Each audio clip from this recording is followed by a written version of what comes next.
السلام علیکم۔ آج کا ہمارا لیکچر فرسٹ ایئر کے ساتھ جسمانی تعلیم کے بارے میں ہے۔ جسمانی تعلیم کی تعریف اور اس کی اہمیت کیا ہے۔ جسمانی تعلیم جیسے کہ نام سے ہی ظاہر ہو رہا ہے کہ ہماری جو ہے باڈی کے بارے میں ایجوکیشن ہے، یعنی فزیکل ایجوکیشن۔ جسمانی تعلیم حاصل کرنا اس طرح بھی بہت ضروری ہے جیسے کہ ہمیں کوئی بھی ایکٹیویٹی، فزیکل ایکٹیویٹی کوئی بھی ہم اپناتے ہیں یا کچھ کرتے ہیں تو اس کا ہمیں طریقہ نہیں پتہ ہوتا۔ جب تک ہمیں یہ نہیں پتہ ہوگا کہ ہم نے اپنے جو ہے ٹیکنیکس جو ہے اس کو کہاں اور کب کیسے یوز کرنا ہے، تب تک جو ہے ہم اپنی ایکٹیویٹی کو صحیح طریقے سے پرفارم نہیں کر سکیں گے۔ اس لیے ہمیں یہ ساتھ ساتھ تعلیم حاصل کرنا بھی بہت ضروری ہے کہ ہم نے کب کون سا اینگل یوز کرنا ہے اور کب کون سی ٹیکنیک یوز کرنی ہے۔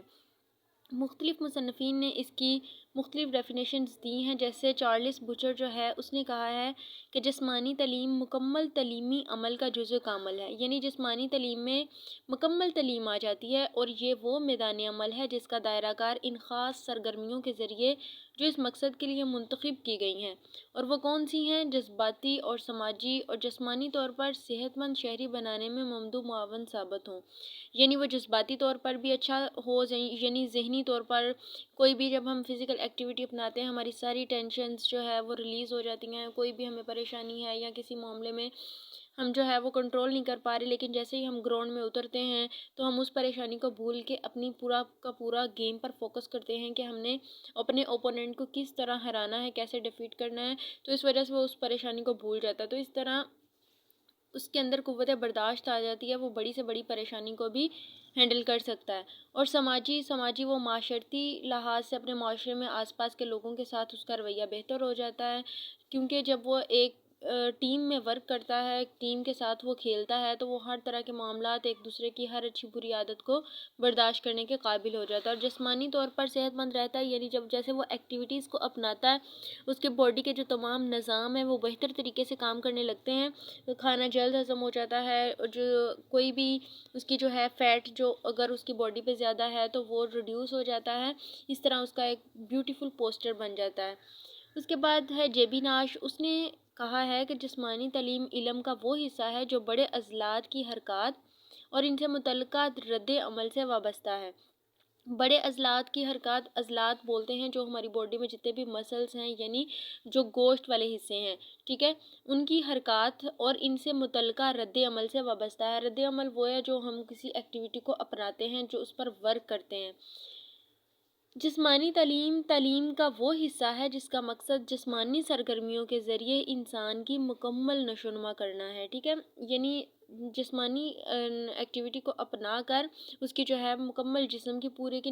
نشو و نما ہونی ہے، جس میں ساری وہ جذباتی، اخلاقی، معاشی، معاشرتی، ٹھیک ہے، یہ سارا کچھ اس میں آ جاتا ہے۔ جسمانی تعلیم ان تبدیلیوں کا مجموعہ ہے جو کسی فرد واحد میں ان تجربات کی وجہ سے رونما ہوتی ہیں جن کا محور حرکاتی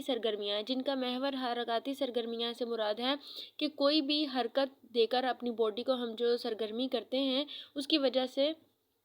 انسان کے اندر جو اچھی تبدیلیاں آتی ہیں وہ جسمانی تعلیم کی وجہ سے ہی ہیں۔ یہ کس نے کہا ہے؟ روزن لینڈ کیسیڈی نے، ٹھیک ہے۔ جسمانی تعلیم میں ایسی سرگرمیاں منتخب کی جائیں جن سے انسانی طرز عمل کے بنانے میں بالیدگی اور ذہنی نشو و نما کے تقاضے پورے ہوتے ہوں۔ یہ کس نے کہا ہے؟ جان ڈیوی نے۔ جسمانی تعلیم پورے تعلیمی عمل کا لازمی حصہ ہے اور اس کا مقصد جسمانی، ذہنی، جذباتی اور معاشرتی طور پر صحت مند شہری پیدا کرنا ہے، ٹھیک ہے۔ وہی بات جو ہم نے اوپر پڑھی ہے کہ جسمانی تعلیم جو ہے یہ پورے تعلیمی عمل کا لازمی حصہ ہے۔ اگر ہم تعلیم حاصل کر رہے ہیں، ہم انجینئرنگ پڑھ رہے ہیں یا میڈیکل کر رہے ہیں یا ہم کوئی اور کسی اور پوسٹ کے لیے ہم بہت زیادہ محنت کر رہے ہیں، پڑھ رہے ہیں، لیکن اس کے ساتھ ساتھ اگر آپ اپنے جسم کا خیال نہیں رکھ رہے تو آپ اس کو صحیح طرح سے فوکس نہیں کر سکیں گے۔ جیسے اب جسمانی تعلیم ہے اس میں ہم نے پڑھا ہے کہ ہمیں دن میں 8 سے 9 گھنٹے سونا ضروری ہے، ہمارے لیے اتنی نیند پوری کرنا ضروری ہے، اب ہم نے یہ کہاں سے سیکھا ہے؟ جسمانی تعلیم سے۔ لیکن اگر ہم اپنی جسمانی تعلیم کے ذریعے جو ہم نے سیکھا ہے اس پر عمل نہیں کر رہے اور 8 سے 9 گھنٹے نیند پوری نہیں کر رہے، تو آپ انجینئر بھی بن رہے ہیں تو آپ کامیاب نہیں ہو سکیں گے، کیونکہ آپ کی نیند پوری نہیں ہوگی، اس کا افیکٹ آپ کی آنکھوں پر پڑے گا، آپ کو اس کی وجہ سے سر درد شروع ہو جائے گا، نظر کمزور ہو جائے گی، پھر آپ کا اس کی وجہ سے آپ کی جو ہے پوسچر جو ہے دبلا پتلا ہو جائے گا، آپ کی صحت خراب ہو جائے گی، اس کی وجہ سے کوئی بیماری بھی لگ سکتی ہے۔ جب مسلسل صحت خراب رہنے کی وجہ سے کوئی بھی مسئلہ ہو جاتا ہے، تو اس وجہ سے جو ہے جسمانی تعلیم کو پڑھنا اور اس پر عمل کرنا بہت ضروری ہے۔ اسی طرح جب ہم میڈیکل کر رہے ہیں یا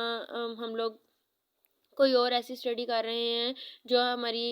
مطلب جسمانی تعلیم میں ہم نے سیکھا ہے کہ اپنی ڈائٹ کا خیال رکھنا ہے، ٹھیک ہے، ہم پڑھ رہے ہیں، بہت زیادہ مشقت کر رہے ہیں، محنت کر رہے ہیں، لیکن اس کے ساتھ ساتھ ہم اپنی ڈائٹ کا خیال نہیں رکھ رہے۔ یہ ہم جسمانی تعلیم میں سیکھتے ہیں کہ کون سے نیوٹرینٹس میں کتنے